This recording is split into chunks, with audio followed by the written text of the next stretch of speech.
ദൈവതിരുനാമത്തിൻ്റെ മഹത്വം ഉണ്ടാകട്ടെ. കർത്താവിനാൽ അനുഗ്രഹിക്കപ്പെട്ട ശാലോം പ്രേക്ഷകരെ, ക്രിസ്തുയേശുവിൻ്റെ നിസ്തുല നാമത്തിൽ എൻ്റെ സ്നേഹവന്ദനം. പാരീസിലെ ഒരു ഗ്രാമത്തിൽ വളരെ ദൈവഭക്തിയായ ഒരു യുവതിയെ വിവാഹം കഴിച്ചത് നിരീശ്വരവാദിയായ ഒരു മനുഷ്യനായിരുന്നു. വിവാഹം കഴിഞ്ഞപ്പോഴാണ് ഈ യുവതി തൻ്റെ ജീവിതത്തിൽ നിരീശ്വരവാദിയായ ഒരു ഭർത്താവിനെയാണല്ലോ കിട്ടിയത് എന്ന് ഓർത്ത് സങ്കടപ്പെട്ടത്.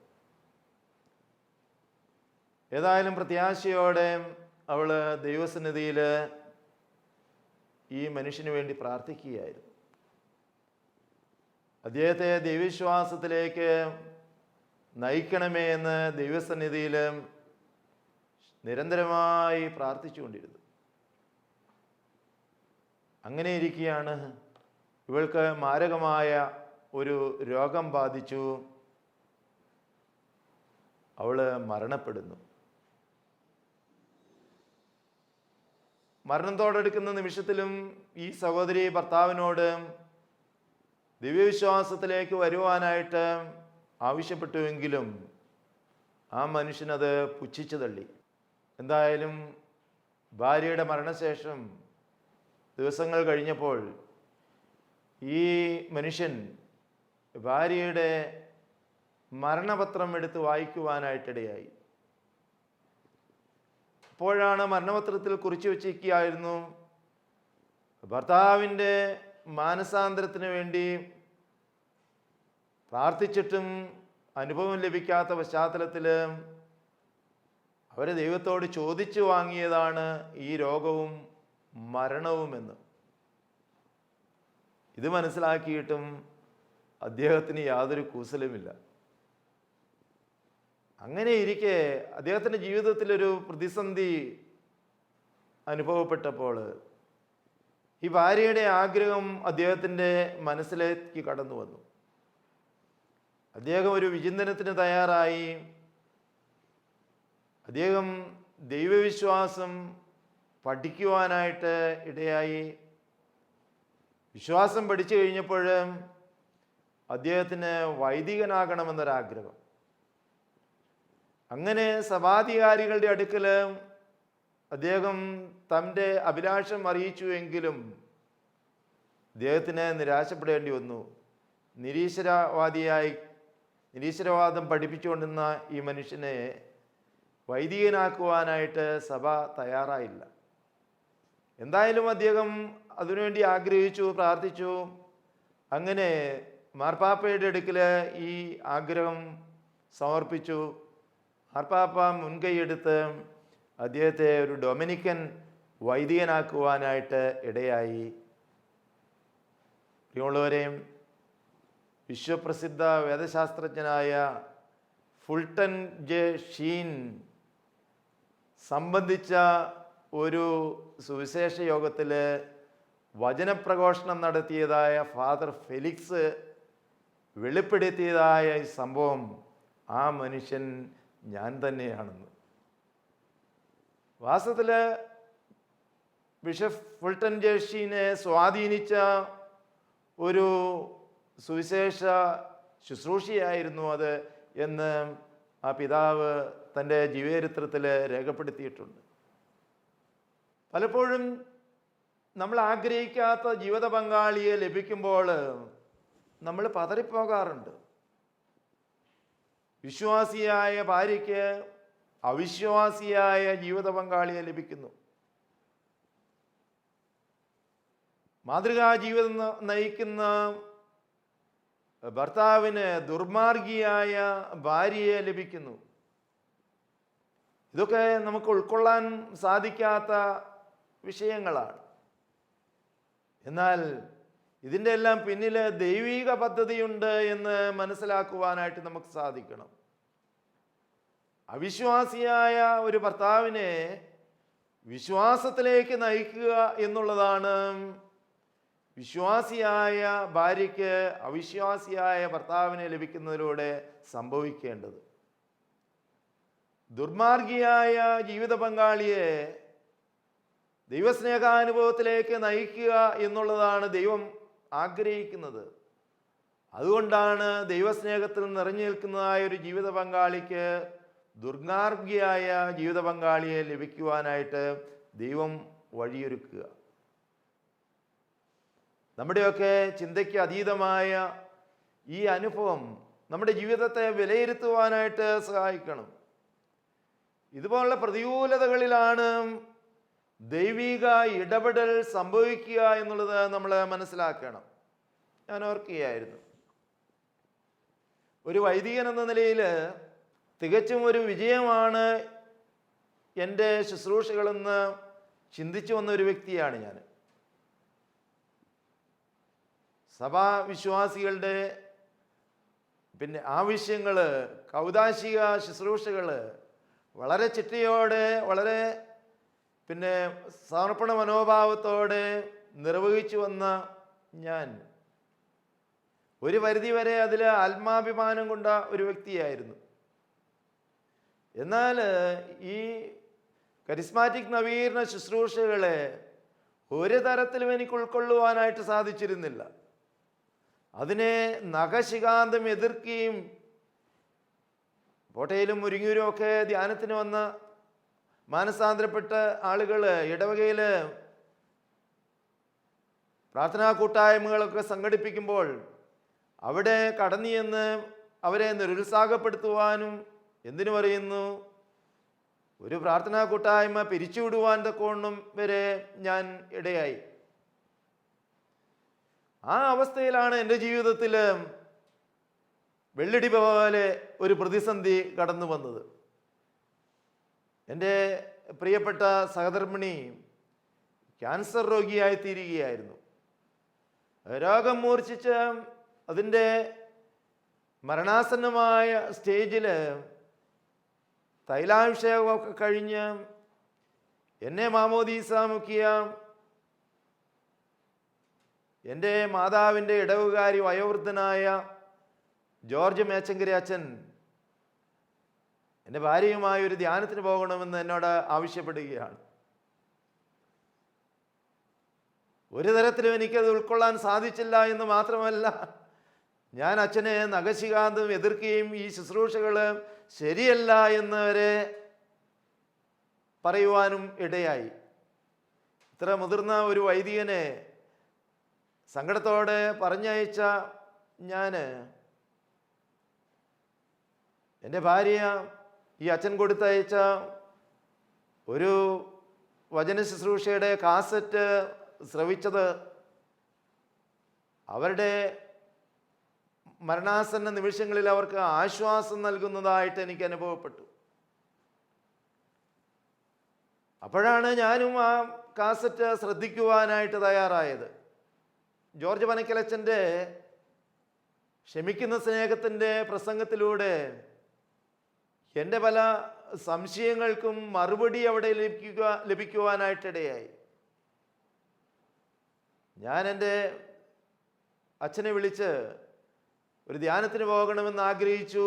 അങ്ങനെ അച്ഛൻ മുൻകൈയെടുത്ത് മരണാസന്ന നിലയിൽ കിടക്കുന്ന എൻ്റെ സഹധർമ്മിണിക്ക് ഡിവൈൻ ധ്യാന കേന്ദ്രത്തിൽ പ്രത്യേക മുറിയിൽ സ്റ്റേജിൽ നടക്കുന്ന പ്രോഗ്രാം റൂമിൽ തന്നെ കേൾക്കുവാൻ ക്ലോസ് സർക്യൂട്ട് ടെലിവിഷൻ സംവിധാനമൊക്കെ ഒരുക്കി. അങ്ങനെ ഞങ്ങളൊരു ധ്യാനത്തിൽ പങ്കെടുത്തു. വാസ്തവത്തിൽ ആ ധ്യാനത്തിലൂടെയാണ് എൻ്റെ ചിന്തകളെ തകിടം മറിച്ചത്.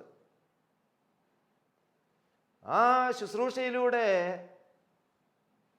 ജീവശമമായി കടന്നു ചെന്ന എൻ്റെ ഭാര്യയെ പൂർണ്ണ സൗഖ്യത്തോടെ വീട്ടിലേക്ക് തിരിച്ചു വരുവാനായിട്ട് ദൈവം അവസരം തന്നു.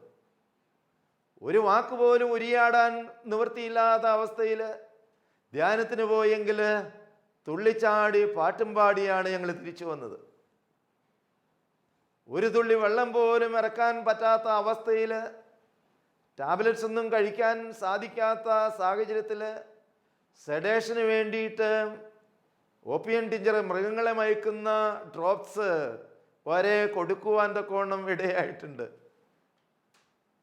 എന്നാൽ ധ്യാനം കഴിഞ്ഞപ്പോൾ തുള്ളിച്ചാടി പാട്ടുപാടുവാനും ഇറച്ചിയും കൂട്ടി ചോറുണ്ടുകൊണ്ട് തിരിച്ചു പോരുവാനും തക്കോണം ദൈവം ആരോഗ്യം തന്നു. തന്നെയുമല്ല, ധ്യാനത്തിന് പോകുമ്പോൾ എൻ്റെ ഭാര്യയുടെ WBC ടോട്ടൽ ബ്ലഡ് കൗണ്ട് 1400 ആയിരുന്നത് ധ്യാനം കഴിഞ്ഞ് പിറ്റേ ദിവസം കീമോതെറാപ്പിക്കായിട്ട് കടന്നു ചെന്നപ്പോൾ അത് നോർമലായി 6500 വർദ്ധിച്ചത് എന്നെ അത്ഭുതപ്പെടുത്തി. ഈ അനുഭവമാണ് ഈ കരിസ്മാറ്റിക് ധ്യാനാനുഭവത്തിലേക്ക് എനിക്ക് ലഭിച്ചതായി അനുഭവം മറ്റുള്ളവർക്കും ലഭിക്കണമെന്നുള്ള ബോധ്യത്തിൽ ഈ ശുശ്രൂഷ ഏറ്റെടുക്കുവാൻ തക്കോണം എന്നെ സഹായിച്ചത്. പ്രിയമുള്ളവരെയും, അങ്ങനെ എൻ്റെ ഭാര്യയുടെ ആയുസ് തമ്പുരാൻ 7 വർഷം കൂടി നീട്ടിത്തരികയും ഇതുപോലുള്ള ശുശ്രൂഷകൾ ഏറ്റെടുക്കുവാനായിട്ട് ഞങ്ങൾക്ക് അവസരം ലഭിക്കുകയും ചെയ്തു.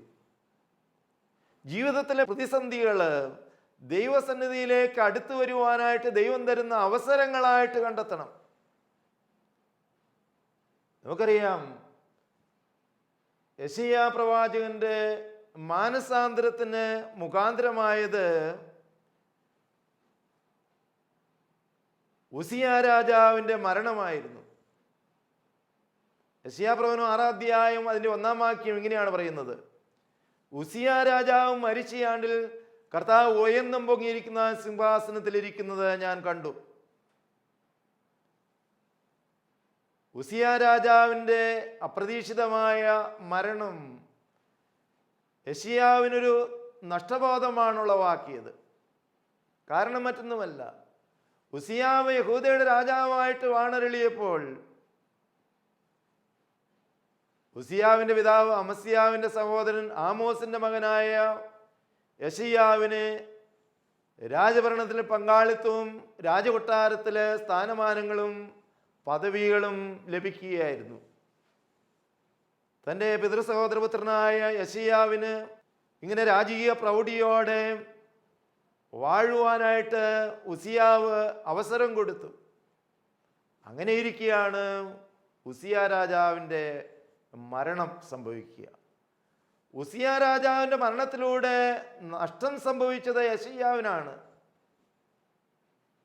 രാജാവ് പദവി ഉപേക്ഷിക്കേണ്ടി വന്നപ്പോൾ, രാജാവ് മരണപ്പെട്ടപ്പോൾ യെശയ്യാവിന് തൻ്റെ സ്ഥാനമാനങ്ങളും പദവികളും എല്ലാം നഷ്ടപ്പെടുന്നു. ഈ നഷ്ടബോധത്തിലെ യെശയ്യാവ് ദൈവസന്നിധിയിലേക്ക് തൻ്റെ കണ്ണുകളെ ഉയർത്തിയാണ്. അപ്പോഴാണ് സ്വർഗീയ മഹിമ ദർശിക്കുവാനായിട്ട് യെശയ്യാവിന് അവസരം ലഭിക്കുന്നത്. മാലാഖമാർ ദൈവത്തെ സ്തുതിക്കുന്നതായ ആ അനുഭവം യെശയ്യാവിന് ആരാധനയുടെ ആ അനുഭൂതിയിലേക്ക് നയിക്കുകയായിരുന്നു. പ്രിയമുള്ളവരെയും, ഇതിൻ്റെ ഒരു മറുവശം നമുക്കറിയാം. ഉസിയാ രാജാവ് യഹൂദയുടെ രാജാവായിട്ട് വാണരുളുമ്പോൾ അദ്ദേഹത്തിനൊരു വ്യാമോഹം ദേവാലയത്തിൽ പുരോഹിതന്മാരെ പോലെ ബലിയർപ്പിക്കണമെന്ന്. രാജാവാണെന്നുള്ളത് കൊണ്ട് പുരോഹിതന്റെ അഭിഷേകമില്ലല്ലോ. അങ്ങനെ സർവ്വസന്നാഹവുമായിട്ട് ഉസിയാവ് ദേവാലയത്തിൽ ബലിയർപ്പിക്കുവാനായിട്ട് വരുമ്പോൾ ഈ സംഭവം 2 ദിനവൃത്താന്തം 26-ാം അധ്യായം 14-ാം വാക്യം മുതൽ വിവരിക്കുന്നുണ്ട്. ഉസിയാവ് സർവ്വസന്നാഹവുമായി ദേവാലയത്തിൽ ബലിയർപ്പിക്കുവാനായിട്ട് കടന്നു വരുമ്പോൾ ധൂപാർപ്പണത്തിന് ഊഴം ലഭിക്കാതെ കാത്തു കെട്ടിക്കിടക്കുന്നതായ ഒരു കൂട്ടം വൈദികര് ഉസിയാവിനെ തടയുകയാണ്. മഹാരാജാവേ, അഹ്റോന്യ പുരോഹിതന്മാരായ ഞങ്ങൾക്കാണ് ധൂപാർപ്പണത്തിനുള്ള അവകാശം, അങ്ങ് അതിനുവേണ്ടി തയ്യാറാകരുതെന്ന് പറഞ്ഞ് തടഞ്ഞപ്പോൾ രാജാവല്ലേ സർവ്വസന്നാഹവുമായിട്ട് കടന്നു വന്നിരിക്കുന്നു. ധൂപകലശം പുരോഹിതന്മാരുടെ കയ്യിൽ നിന്ന് തട്ടിയെടുത്ത് ബലിപീഠത്തിൽ ധൂപാർപ്പിക്കുവാനായിട്ട് അദ്ദേഹം തയ്യാറാകുകയായിരുന്നു. സംഭവിച്ചതെന്താ?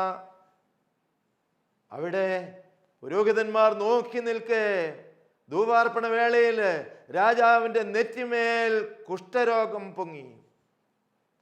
അങ്ങനെ കുഷ്ഠരോഗിയായി സ്ഥാനഭ്രഷ്ടനായി കുഷ്ഠരോഗിയായി മരണപ്പെട്ട ഉസിയാവ്. വാസ്തവത്തില് യെശയ്യാവ് ഇതിനെല്ലാം ദൃക്സാക്ഷിയാണ്.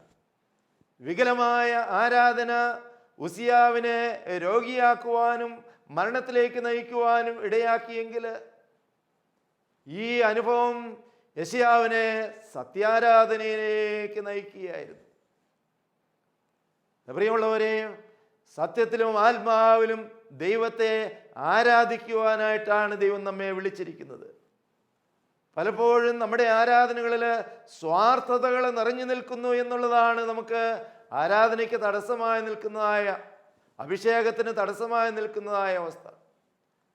നമ്മുടെ പ്രാർത്ഥനകളിൽ നമുക്ക് അനുഗ്രഹം ലഭിക്കാതെ വരുന്നുവോ? നമ്മളൊന്ന് പുനഃപരിശോധിക്കണം, എവിടെയാണ് നമ്മുടെ ആരാധനയിൽ വീഴ്ച സംഭവിച്ചിരിക്കുന്നത് എന്ന്.